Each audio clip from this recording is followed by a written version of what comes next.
Introduction to the Book of Jonah in the Ancient Faith Study Bible. Circumstances of writing. Jonah appears in 2 Kings 14:25 as a prophet from Gath-Hepher in the territory of Zebulun in northern Israel. He was active around the first half of the 8th century BC. Jonah predicted a restoration of the northern kingdom's boundaries. This occurred during the reign of Jeroboam II. ca. 793 to 753 BC. This book about Jonah could have been composed at any time from the 8th century to the end of the Old Testament period.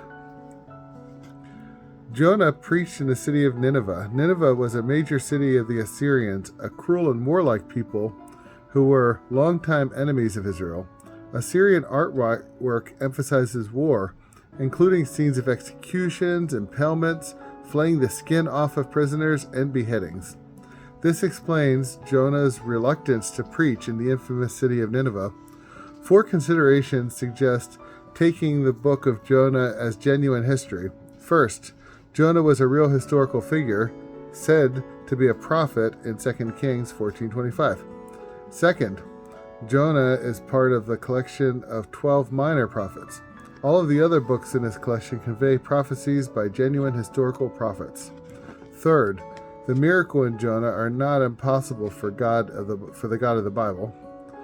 Fourth, Jesus' statement that the men of Nineveh will stand up at the judgment with this generation and condemn it because they repented at Jonah's proclamation in Mark 12:41 and Luke 11:32 makes little sense if the people of Nineveh never actually repented due to Jonah's preaching.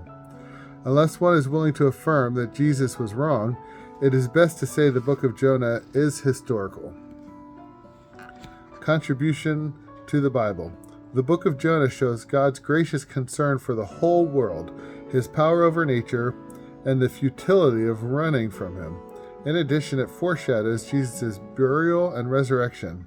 Matthew 12:38-45 and Luke 11:24-32 compare the ministry of Jesus with that of Jonah, Jesus being the greater.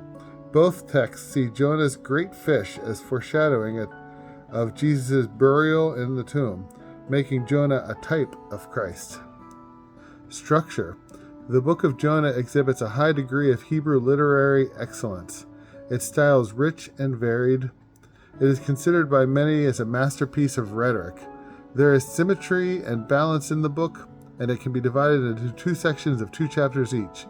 The peak of the first discourse is marked by its poetic form, which has a higher prominence in narrative than prose. The peak in the second discourse is marked by the dialogue between Jonah and God. The Lord and Jonah are indicated as the 2 main characters in the story by being the only ones who are named. The other characters are anonymous. Phenomena of nature also serve in each half as props. Wind, storm, sea, dry land, and fish in the first half. Herd and flock, plant, worm, sun, and wind in the second half. When placed side by side, chapters 1 and 3 and chapters 2 and 4 can be seen as parallel. Finally, both chapters 1 and 3 begin with Jonah receiving a word from the Lord consisting of a call to go to Nineveh. Theodoret of Cyrus on Jonah.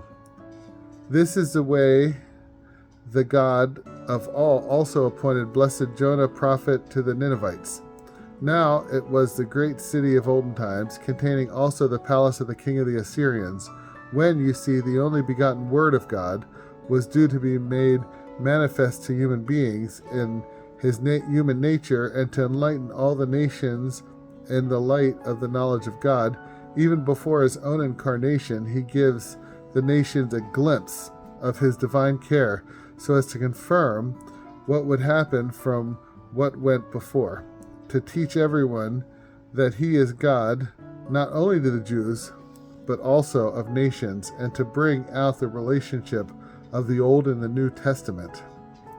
After all, if he had shown no care for the nations before the incarnation, Jews would have formed the impression that he was a different God, and doing the opposite to the giver of the law.